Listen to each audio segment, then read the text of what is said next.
السلام علیکم تمام ناظرین کو خوش آمدید۔ میں ہوں محمد عرفان برکاتی اور آپ دیکھ رہے ہیں چینل پاور آف عاشق رسول۔ آج کی ہماری اس ویڈیو کا ٹاپک ہے صحابہ کرام کو برا بھلا کہنے والے کا انجام۔ آج کے وقت میں آپ نے دیکھا ہوگا کہ ایک فرقہ ہے جو صحابہ کرام پر طعن و تشنیع کیا کرتا ہے، کبھی کسی صحابی کی برائی کرتا ہے، کبھی کسی صحابی کی برائی کرتا ہے۔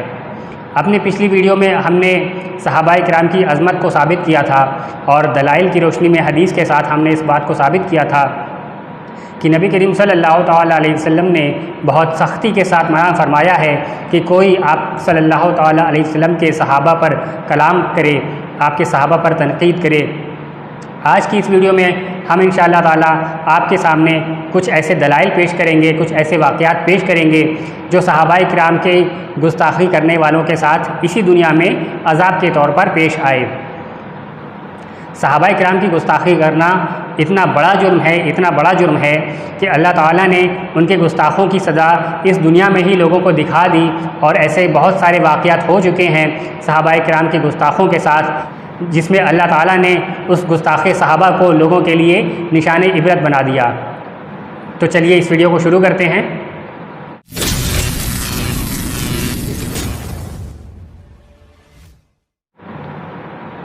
آئیے سب سے پہلے ایک بہت بڑے محدث امام ابن ابی دنیا، جن کی ولادت 207 ہجری کی ہے اور یہ امام بخاری کے ہم عصر محدث ہیں، آپ بہت بڑے شیخ مانے جاتے ہیں حدیثوں میں۔ انہوں نے اپنی کتاب من عاش بعد الموت صفحہ نمبر 21 اور 22 پر وہ ایک واقعہ لکھتے ہیں گستاخ صحابہ کے بارے میں۔ وہ لکھتے ہیں، عبد الملک بن عمیر کہتے ہیں، کوفہ میں ایک آدمی مردوں کو کفن دیا کرتا تھا۔ ایک آدمی فوت ہو گیا یعنی مر گیا، اس کو کفن کا کہا گیا تو وہ کفن لے کر چل پڑا۔ جب وہ میت کے پاس پہنچا تو اس میت کے اوپر کپڑا تھا۔ اس نے کپڑے کو اس کے چہرے سے اتارا تو وہ کہہ رہا تھا، یعنی وہ مردہ کہہ رہا تھا، انہوں نے مجھے دھوکہ دیا، انہوں نے مجھے ہلاک کر دیا، آگ آگ۔ ہم نے اس کو کہا، تو لا الہ الا اللہ پڑھ لے۔ تو اس نے کہا، میں اس کو پڑھنے کی طاقت نہیں رکھتا۔ اس سے پوچھا گیا، کیوں؟ تو اس نے کہا، حضرت ابو بکر صدیق اور حضرت عمر رضی اللہ تعالیٰ عنہما کو گالیاں دینے کی وجہ سے۔ اللہ اکبر۔ اسکین پیج آپ کے سامنے موجود ہے۔ یاد رہے کہ یہ شخص حضرت ابو بکر صدیق اور حضرت عمر رضی اللہ تعالیٰ عنہ کی شان میں گستاخی کرتا تھا، انہیں برا بھلا کہتا تھا۔ تو اس کے ساتھ جو واقعہ پیش آیا، جو عذاب پیش آیا، وہ لوگوں کے سامنے ہی دنیا میں ظاہر ہو گیا کہ وہ اپنے حال کو خود بیان کر رہا تھا۔ مرنے کے بعد بھی اس کے منہ سے یہ جملے نکل رہے تھے کہ میں ہلاک ہو گیا، میں تباہ ہو گیا، مجھے دھوکہ دیا، آگ آگ، یعنی کہ اس کو جہنم کی آگ دکھ رہی تھی، اسے نظر آ رہی تھی، اس کو اس پر کیا جانے والا عذاب نظر آ رہا تھا، اور اس کے باوجود جب لوگوں نے اسے تلقین کیا، اس سے کہا کہ تم کلمہ پڑھ لو، لوگوں کو یہ گمان تھا کہ شاید یہ کلمہ پڑھ لے تو اس کی سزا کچھ کم ہو جائے، مگر اس نے صاف طور پہ یہ بتا دیا کہ مجھے اس کی کوئی طاقت نہیں ہے، میں اس کی طاقت نہیں رکھتا، مجھے اس کا اختیار نہیں ہے کہ میں کلمہ پڑھ لوں۔ تو اس سے پوچھا گیا، کیوں؟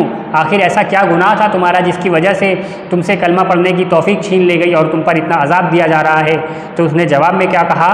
اس نے کہا، میں حضرت ابو بکر اور حضرت عمر کو گالیاں دیا کرتا تھا۔ یہ تھا اس کا وہ جرم، یہ اس کا وہ گناہ تھا جس کی اسے سزا مل رہی تھی، اسے جہنم کی آگ دکھائی جا رہی تھی اور اس سے کلمہ پڑھنے کی توفیق بھی چھین لی گئی تھی۔ اور یہ واقعہ اسی دنیا میں ظاہر ہو گیا، لوگوں نے اس کی بات کو سنا اور اتنے بڑے محدث امام ابن ابی دنیا نے اس واقعے کو اپنی کتاب میں درج کیا۔ یہ صرف ایک واقعہ نہیں ہے، آج اس طرح کے میں کئی واقعات آپ کے سامنے انشاءاللہ تعالیٰ پیش کروں گا۔ آئیے آگے چلتے ہیں۔ امام ابن ابی دنیا اپنی اسی کتاب میں صفحہ نمبر 22 پر لکھتے ہیں، خلف بن حوشب کہتے ہیں کہ مدائن میں ایک آدمی فوت ہو گیا، جب اس پر کپڑا ڈال دیا گیا تو کئی لوگ اٹھ کر چلے گئے اور کچھ لوگ جنازے کے انتظار میں کھڑے رہے۔ اسی دوران میں کپڑے نے حرکت کی یا اس میت نے کپڑے کو ہلایا، پھر اس نے کپڑے کو اپنے اوپر سے ہٹا کر کہا، یعنی اس میت نے، اس مردے نے خود اس کپڑے کو اپنے چہرے سے ہٹا کر کہا لوگوں سے مخاطب ہو کر، اس مسجد کے اندر بیوقوف لوگ بیہودہ گفتگو کرتے ہیں، یعنی مسجد مدائن میں یہ لوگ حضرت ابو بکر و عمر رضی اللہ عنہما پر طعن و تشنیع کرتے ہیں، اور جو لوگ حضرت ابو بکر اور حضرت عمر رضی اللہ عنہما پر طعن و تشنیع کرتے ہیں ان پر روح قبض کرنے والے فرشتے لعنت بھیج رہے ہیں۔ ہم نے کہا، اے فلاں، شاید تجھے بھی اسی وجہ سے اس مصیبت میں مبتلا کیا گیا ہے۔ تو وہ استغفر اللہ کہنے لگا، یعنی کہ اس شخص پر بھی جو عذاب ہو رہا تھا وہ حضرت ابو بکر صدیق اور حضرت عمر رضی اللہ تعالیٰ عنہ کو برا بھلا کہنے کی وجہ سے ہو رہا تھا۔ اسی لیے جب لوگوں نے اس سے کہا کہ شاید تمہیں بھی اسی وجہ سے عذاب میں مبتلا کیا گیا ہے، تو اس نے چاہا کہ وہ اپنے گناہوں سے توبہ کر لے، اور وہ استغفر اللہ پڑھنے لگا۔ حالانکہ مرنے کے بعد استغفر اللہ پڑھنے کا کوئی فائدہ نہیں ہے، کیونکہ مرنے کے بعد اعمال کا دروازہ بند ہو جاتا ہے، اس کے بعد آپ کو وہی ملے گا جو کچھ آپ اس دنیا میں کر کے گئے ہیں۔ آئیے مزید آگے چلتے ہیں۔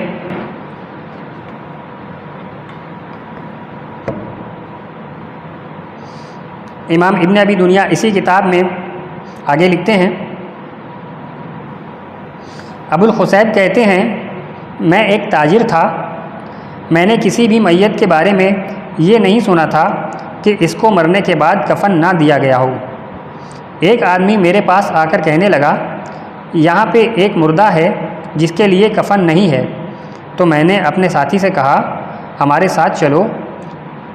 ہم چل کر ان کے پاس آئے، لوگ بیٹھے ہوئے تھے اور ان کے درمیان کپڑے میں لپٹی ہوئی میت موجود تھی، اس کے پیٹ پر اینٹیں اور مٹی رکھی ہوئی تھی۔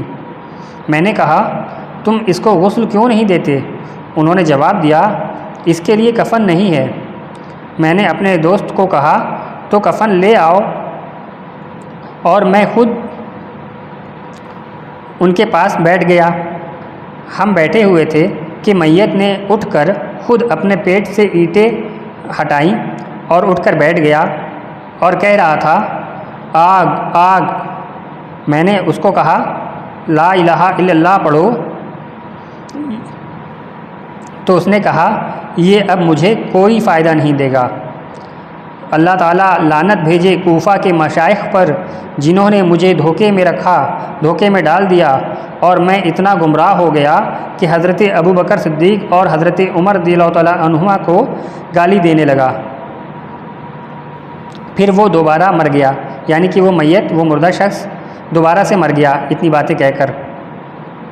میں نے کہا، اللہ کی قسم، میں اس کو کفن نہیں دوں گا، اور میں اس کو کفن دیے بغیر ہی اٹھ کھڑا ہو گیا۔ اسکین پیج آپ کے سامنے موجود ہے۔ اللہ اللہ، یہ بہت ہی سخت عذاب ہے صحابہ کو برا کہنے والوں کے لیے جو اسی دنیا میں ظاہر ہو رہا ہے۔ آئیے مزید آگے چلتے ہیں۔ امام ابن ابی دنیا اپنی اسی کتاب میں صفحہ نمبر 23 اور 24 پر اسی روایت کو تھوڑی تفصیل کے ساتھ لکھتے ہیں۔ ابو الخصیب بیان کرتے ہیں، میں ایک خوشحال تاجر آدمی تھا اور مدائن کثری میں رہا کرتا تھا۔ طاعون کے زمانے میں میرے غلام ابن حبیرہ نے آ کر بتایا کہ مدائن میں ایک ایسی میت ہے جس کے لیے کفن نہیں ہے۔ تو میں اپنی سواری پر چلا اور اس کے گھر پہنچ گیا۔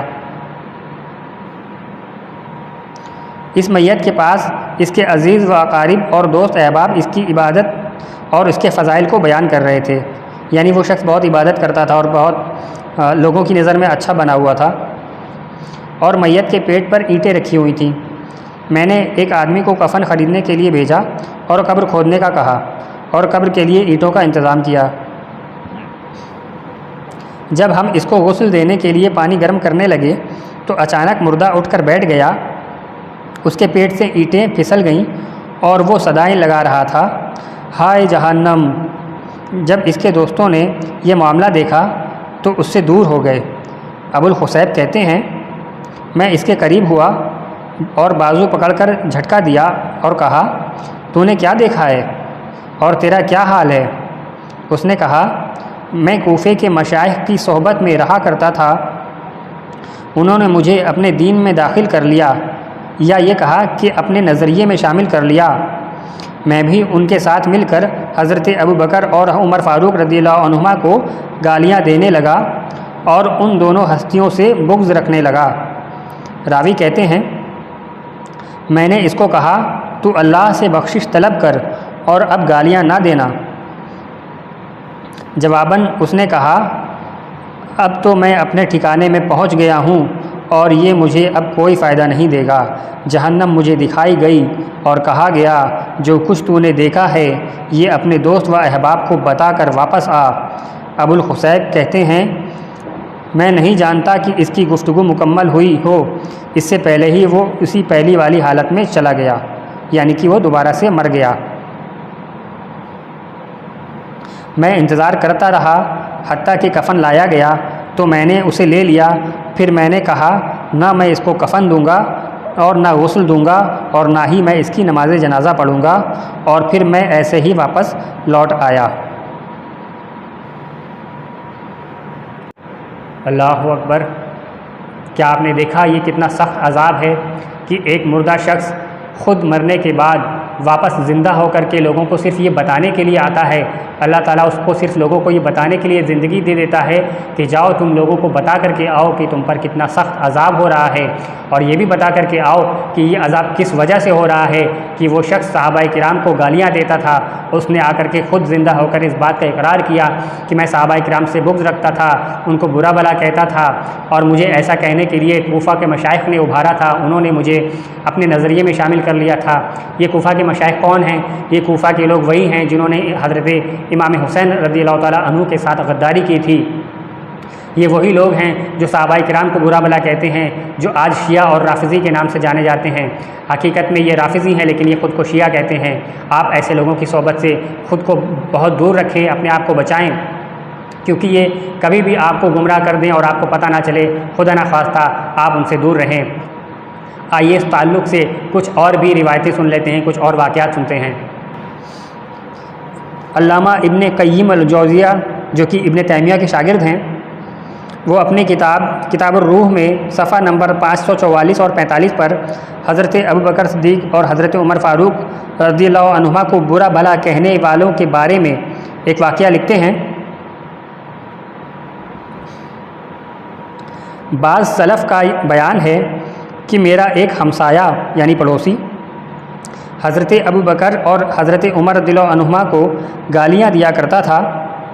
ایک دن اس نے کچھ گالیاں دیں، میری اور اس کی ہاتھا پائی ہو گئی، یعنی لڑائی ہو گئی۔ آخر میں گہرے رنج میں ڈوبا ہوا گھر پہنچا۔ میں نے دکھ کی وجہ سے کھانا بھی نہیں کھایا اور سو گیا۔ رات کو خواب میں رحمت للعالمین آقائے دو جہاں صلی اللہ تعالیٰ علیہ وسلم کو دیکھا۔ میں نے آپ صلی اللہ تعالیٰ علیہ وسلم سے شکایت کی کہ فلاں شخص آپ کے صحابہ کرام کو گالیاں دیا کرتا ہے۔ پوچھا، کس کو؟ میں نے کہا، حضرت ابوبکر و حضرت عمر رضی اللہ عنہما کو۔ آپ نے مجھے چھری دی کہ اس سے اس کا گلا کاٹ دو۔ چنانچہ میں نے چھری لے کر اور اسے لٹا دیا اور خواب ہی میں نے اسے ذبح کر دیا۔ میرا ہاتھ خون میں بھر گیا۔ میں نے چھری زمین پر رکھ دی اور زمین سے ہاتھ پوچھنے لگا۔ اتنے میں میری آنکھ کھل گئی۔ سنا تو اس کے گھر سے رونے کی آواز آ رہی تھی۔ میں نے پوچھا، یہ کیسی آواز ہے؟ لوگوں نے کہا، فلاں شخص اچانک فوت ہو گیا۔ میں نے صبح آ کر اسے دیکھا تو ذبح کی جگہ نشان موجود تھا۔ اسکین پیج آپ کے سامنے موجود ہے۔ یعنی نبی کریم صلی اللہ تعالیٰ علیہ وسلم نے اس شخص کو ذبح کر دینے کا حکم دیا ہے جو صحابہ کرام کی گستاخی کرتا ہے۔ خواب میں اس شخص نے دیکھا کہ نبی کریم صلی اللہ تعالیٰ علیہ وسلم نے اسے حکم دیا کہ چھری لاؤ اور اس شخص کو ذبح کر دو جو میرے صحابہ کو برا بھلا کہتا ہے، اور خواب میں ہی اس شخص نے اس گستاخ کے صحابہ کو ذبح کر دیا۔ اور پھر جب وہ صبح اٹھا تو دیکھا حقیقت بالکل ایسی ہی تھی کہ وہ شخص مر چکا تھا اور اس کے گلے پر ذبح کا نشان موجود تھا۔ گویا کہ نبی کریم صلی اللہ تعالیٰ علیہ وسلم نے جس طریقے سے خواب میں اسے ذبح کرا دیا تو حقیقت میں وہ اسی ذبح کے اثر سے مر چکا تھا۔ آئیے مزید اس پر کچھ دلائل پیش کرتے ہیں۔ اس کے آگے صفحہ نمبر 546 پر ابن قیم حضرت علی رضی اللہ عنہ کو برا بھلا کہنے والے کے بارے میں ایک واقعہ لکھتے ہیں۔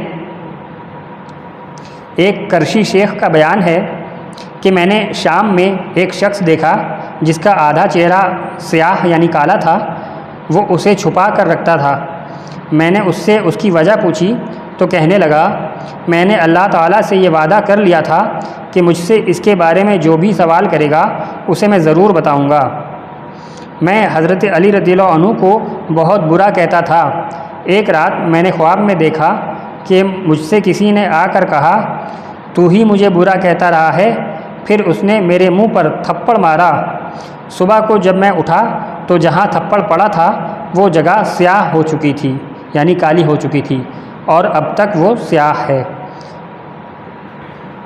یعنی اس شخص کا جو چہرہ آدھا کالا پڑا ہوا تھا، اس شخص کے چہرے کے کالے پڑنے کی وجہ یہی تھی کہ وہ حضرت علی رضی اللہ عنہ کو برا بھلا کہتا تھا، اور خواب میں اس نے دیکھا کہ کسی شخص نے آ کر کے کہا کہ تو مجھ کو برا بھلا کہتا ہے۔ یہ کہہ کر اس نے تھپڑ مارا زور سے، اور وہ چہرہ جہاں پر تھپڑ مارا تھا وہ حصہ سیاہ ہو گیا، کالا ہو گیا، اور جب وہ شخص صبح اٹھا تو دیکھا کہ حقیقت میں وہ اسی طرح سے کالا تھا، یعنی کہ اللہ تعالیٰ کی طرف سے یہ عذاب اس پر نازل ہو چکا تھا۔ اسی طرح کی ایک روایت صفحہ نمبر 550 پر سیدنا صدیق اکبر اور سیدنا فاروق اعظم کے حوالے سے بھی نقل کی ہے، ملاحظہ ہو۔ محمد بن علی کا بیان ہے کہ ہم مسجد حرام میں بیٹھے ہوئے تھے کہ اتنے میں ایک شخص کھڑا ہوا جس کا آدھا منہ کالا اور آدھا سفید تھا۔ وہ کہنے لگا، لوگوں مجھ سے نصیحت حاصل کرو، میں حضرت ابو بکر صدیق و حضرت عمر فاروق رضی اللہ عنہما کو برا بھلا کہا کرتا تھا۔ ایک رات میں نے خواب میں دیکھا کہ کسی نے آ کر میرے منہ پر تھپڑ مارا اور مجھ سے کہنے لگا، اے بے ایمان، کیا تو شیخین کو گالیاں دینے والا نہیں ہے؟ نیند سے اٹھا تو میرا آدھا منہ کالا ہو چکا تھا۔ اللہ اکبر۔ اسکین پیج آپ کے سامنے موجود ہے۔ اس کے آگے پھر ایک واقعہ اسی کتاب کے صفحہ نمبر 551 پر لکھتے ہیں۔ محمد بن عبداللہ کہتے ہیں کہ میں نے خواب میں دیکھا کہ میں فلاں کے چوبارے پر ہوں۔ رحمت للعالمین آقائے دو جہاں محمد مصطفیٰ صلی اللہ تعالیٰ علیہ وسلم ایک ٹیلے پر تشریف فرما ہیں، اور آپ کے سامنے حضرت ابوبکر اور حضرت عمر رضی اللہ عنہما کھڑے ہیں۔ حضرت عمر رضی اللہ عنہ نے آپ صلی اللہ تعالیٰ علیہ وسلم سے عرض کیا، یا رسول اللہ صلی اللہ علیہ وسلم، یہ شخص مجھے اور حضرت ابوبکر صدیق کو گالیاں دیتا ہے۔ آپ نے فرمایا، اسے یہاں لے آؤ۔ پھر اسے لایا گیا تو وہ امانی تھا، یعنی کہ یہ اس کا نام تھا، جو حضرت ابوبکر صدیق اور حضرت عمر رضی اللہ عنہ کو گالیاں دیتا تھا، اس کا نام امانی تھا۔ فرمایا، اسے الٹا لٹاؤ۔ انہوں نے اسے لٹا دیا۔ فرمایا، اس کی گردن کاٹ دو۔ انہوں نے گردن کاٹ دی۔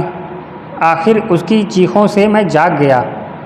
میں نے سوچا کہ اسے خواب سناؤں، ہو سکتا ہے وہ توبہ کر لے، یعنی وہ اس شخص کو خواب سنائیں جس کے بارے میں یہ ذبح کرنے والا واقعہ پیش آیا ہے، تاکہ ہو سکتا ہے وہ اس سے ڈر کر توبہ کر لے۔ جب میں اس کے گھر گیا تو رونے کی آواز سنی۔ میں نے پوچھا، کیا بات ہے؟ لوگ کہنے لگے، کل رات کسی نے امانی کی چارپائی پر اس کی گردن کاٹ دی۔ پھر میں نے نزدیک آ کر اس کی گردن دیکھی تو کان سے کان تک سرخ لکیر دیکھی جیسے خون رکا ہوا ہو۔ ان حکایتوں سے، ان واقعات سے ہمیں یہ پتہ چلتا ہے کہ نبی کریم صلی اللہ تعالیٰ علیہ وسلم کے صحابہ کی گستاخوں کو زندہ رہنے کا کوئی حق ہی نہیں ہے۔ خود نبی کریم صلی اللہ تعالیٰ علیہ وسلم نے حکم فرمایا کہ ایسے لوگوں کو ذبح کر دو، اور خواب میں انہیں اپنے سامنے ذبح کروا بھی دیا، اور نہ صرف خواب میں ذبح کرایا بلکہ وہ جو خواب میں ذبح ہوئے تھے وہ حقیقت میں ذبح ہو گئے اور وہ مر چکے تھے۔ یہ واقعات اسی دنیا میں پیش آ چکے ہیں، جن کو بڑے بڑے محدثین نے اپنی کتابوں میں لکھا ہے، اور ان میں سے کچھ میں نے آپ کے سامنے دلائل میں پیش بھی کر دیا ہے۔ آئیے مزید آگے چلتے ہیں۔ ابو الحسن مطلبی جو مسجد نبوی شریف کے امام تھے، ان کا بیان ہے کہ میں نے مدینہ میں ایک حیرانی والی بات دیکھی۔ ایک شخص حضرت ابوبکر و حضرت عمر فاروق رضی اللہ عنہما کو گالیاں دیا کرتا تھا۔ ایک دن صبح کی نماز کے بعد ہمارے پاس ایک آدمی آیا جس کی دونوں آنکھیں نکل کر دونوں گال پر پڑی تھیں۔ ہم نے اس سے پوچھا، کہنے لگا پچھلی رات میں نے رسول اللہ صلی اللہ تعالیٰ علیہ وسلم کو خواب میں دیکھا، حضرت علی رضی اللہ عنہ آپ صلی اللہ تعالیٰ علیہ وسلم کے سامنے ہیں اور حضرت ابوبکر و حضرت عمر رضی اللہ عنہ بھی ہیں۔ حضرت ابوبکر و حضرت عمر فاروق رضی اللہ عنہما نے کہا، یا رسول اللہ صلی اللہ تعالیٰ علیہ وسلم، یہ شخص ہمیں تکلیف دیتا اور گالیاں دیتا ہے۔ آپ نے پوچھا، ابو القیس تمہیں کس نے گالیاں بتائیں؟ میں نے کہا انہوں نے۔ یہ سن کر حضرت علی رضی اللہ تعالیٰ عنہ نے اپنی 2 انگلیوں سے میری آنکھوں کی طرف اشارہ کیا اور کہا، اگر تو جھوٹا ہو تو اللہ تعالیٰ تیری آنکھیں پھوڑ دے، اور انگلیاں میری آنکھوں میں گھونپ دیں۔ اتنے میں میری آنکھ کھل گئی تو میری آنکھیں دونوں گال پر پڑی تھیں۔ اللہ اکبر! یہ کیسے سخت عذاب ہیں، یہ کیسی سخت سزائیں ہیں جو اس دنیا میں پیش آ چکے ہیں اور دلائل کے ساتھ یہ کتابوں میں موجود ہیں، اور ان کے پورے دلائل بڑے بڑے محدثین کے حوالے سے موجود ہیں۔ آج تفضیلی فرقہ اور شیعہ رافضی فرقہ یہ تیزی سے لوگوں میں اپنا زہر گھولتا جا رہا ہے اور لوگوں کو اس بات پر اکساتا ہے کہ وہ صحابہ کرام کو برا بھلا کہیں۔ کسی ایک صحابی کی محبت کا نام دے کر کے کسی دوسرے صحابی پر طعن و تشنیع کی جاتی ہے۔ صحابہ کے بارے میں کوئی بھی احتیاط نہیں کرتا، جس کا جو دل چاہتا ہے وہ صحابہ کے بارے میں بک دیتا ہے۔ کوئی حضرت علی رضی اللہ عنہ کی برائی کرتا ہے تو کوئی سیدنا صدیق اکبر کی برائی کرتا ہے، کوئی فاروق اعظم کی برائی کرتا ہے، کوئی کسی صحابی کو برا کہتا ہے، کوئی کسی صحابی کو برا کہتا ہے، کوئی حضرت خالد بن ولید کی برائی کرتا ہے، کوئی حضرت عثمان کی برائی کرتا ہے، کوئی حضرت حسان بن ثابت کی برائی کرتا ہے، کوئی حضرت امیر معاویہ رضی اللہ عنہ کی برائی کرتا ہے۔ خدا را ایسا کرنے سے باز آ جائیں، اور اگر ایسے کچھ لوگ آپ کے ساتھ رہتے ہوں یا آپ ان کے ساتھ رہتے ہوں تو ان کی صحبت سے خود کو بچائیں۔ یہ ایک ایسا زہر ہے جو آپ کے ایمان کی جان لے لے گا اور آپ کو ایسے سخت عذاب میں مبتلا کر دے گا کہ اس کے بعد آپ کے پاس کوئی موقع نہیں ہوگا۔ لہٰذا ابھی وقت ہے، اگر کبھی آپ سے ایسی کوئی غلطی ہو گئی ہو تو سچے دل سے توبہ کر لیں اور یہ پکا عہد کر لیں کہ آج کے بعد کبھی بھی نبی کریم صلی اللہ تعالیٰ علیہ وسلم کے کسی بھی صحابی کے بارے میں اپنی زبان دراز نہیں کریں گے، کوئی غلط الفاظ نہیں بولیں گے۔ اللہ تعالیٰ ہمیں اور آپ کو کہنے سے زیادہ عمل کرنے کی توفیق عطا فرمائے، ہم سب کو ہدایت عطا فرمائے، اور نبی کریم صلی اللہ تعالیٰ علیہ وسلم کے صحابہ سے سچی پکی محبت کرنے کی توفیق عطا فرمائے۔ اگر آج کی ہماری یہ ویڈیو آپ کو پسند آئی ہو تو اسے لائک کر دیں اور اپنے دوست احباب میں شیئر کر دیں، ہو سکتا ہے آپ کے ذریعے کسی کی اصلاح ہو جائے۔ وما علینا الا البلاغ۔ السلام علیکم ورحمۃ اللہ وبرکاتہ۔